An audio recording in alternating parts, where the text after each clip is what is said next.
بسم اللہ الرحمن الرحیم۔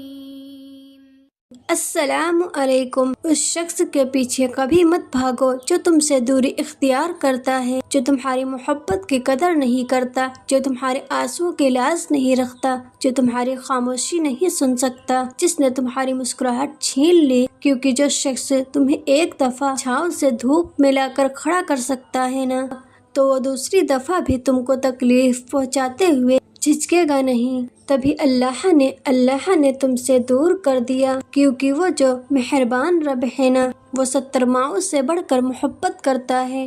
وہ ہمیں کبھی بھی اتنی تکلیف میں نہیں دیکھ سکتا۔ ارے اس کو تمہاری مسکراہٹ پسند ہے۔ اس نے تو تمہارا مسکرانا ہی سنت قرار دے دیا ہے۔ اس کو تو تمہاری آنکھ سے نکلنے والا ایک آنسو بھی گوارا نہیں۔ تو ایک دفعہ، بس ایک دفعہ اس مہربان رب پر یقین کر کے دیکھو۔ تم ایک دفعہ اس کا انتخاب تو دیکھ لو۔ وہ تو اتنی محبت سے تمہاری جانب دیکھتا ہے۔ تم بھی اس محبت بھری نظروں سے ایک دفعہ محسوس کر کے تو دیکھو۔ جو تم اللہ کے سامنے کسی انسان کے لیے روتے ہو، تو اللہ کو پتہ ہوتا ہے کہ تمہیں اس سے محبت ہے۔ اللہ جانتا ہے کہ تم تہجد میں اٹھ کر دن رات اس کو دعاؤں میں مانگتے ہو، مگر وہ انسان آپ کے قابل نہیں ہوتا۔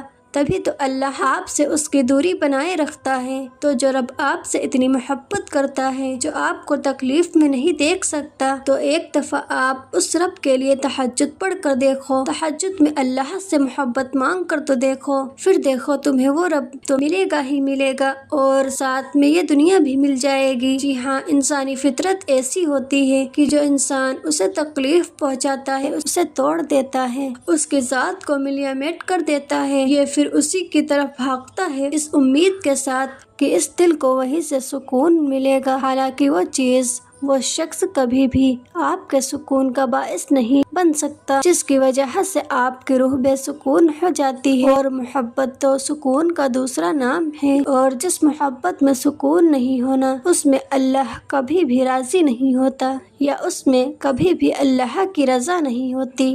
تبھی تو وہ ہمیں لوگوں میں چھپے ہوئے رنگ دکھاتا ہے، کون کیسا ہے، اور پھر فیصلہ ہمارے ہاتھ میں چھوڑ دیتا ہے کہ ہم ان سے دور جاتے ہیں یا نہیں۔ اللہ پاک ہمیشہ انسان کے سامنے 2 راستے رکھتا ہے، ایک وہ جس میں اس کی بہتری ہو، اور دوسرا وہ جو تکلیف کا باعث ہوتا ہے۔ اب یہ آپ کا انتخاب ہے، آپ کس طرف بھاگتے ہو۔ اور یہ مت بھولو کہ یہ دل صرف وہی جوڑ سکتا ہے جس نے اس دل کو بنایا ہے، جو اس دل کا خالق ہے۔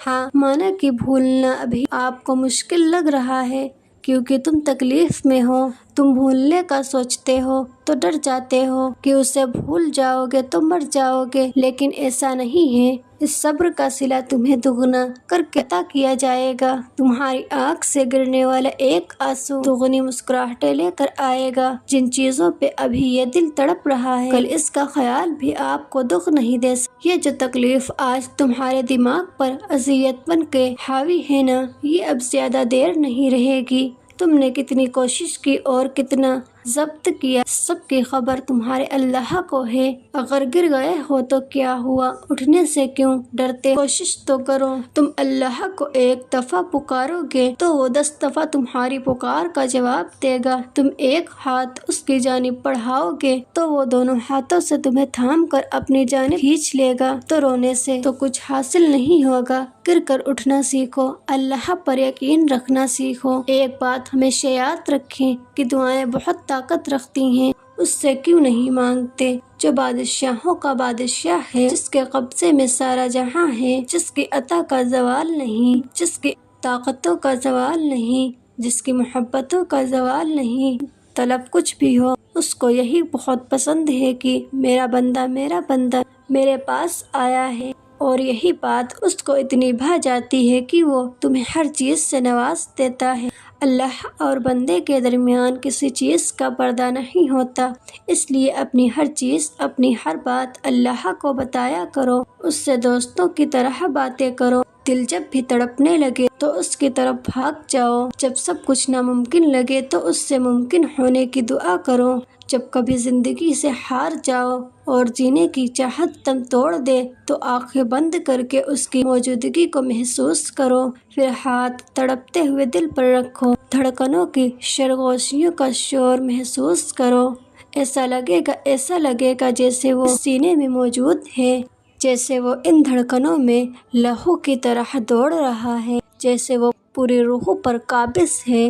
پھر سکون بھی ملے گا، زندگی آنکھوں سے نظر آئے گی اور ہونٹوں سے مسکرائے گی۔ اسے محسوس کرنے میں اتنا سکون ہے تو سوچو اگر وہ روبرو آ گیا تو ہمارا کیا سے کیا حال ہو جائے گا۔ ایسا کبھی نہیں ہوتا، اللہ کوئی چیز تم سے لے اور اس کے بدلے میں کوئی بہتر چیز سے نہ نوازے، اور یہ بھی ہو سکتا ہے اس نے تم سے لے لیا ہے اور وہی تمہارے حق میں بہتر بنا کر تمہیں واپس دے دے۔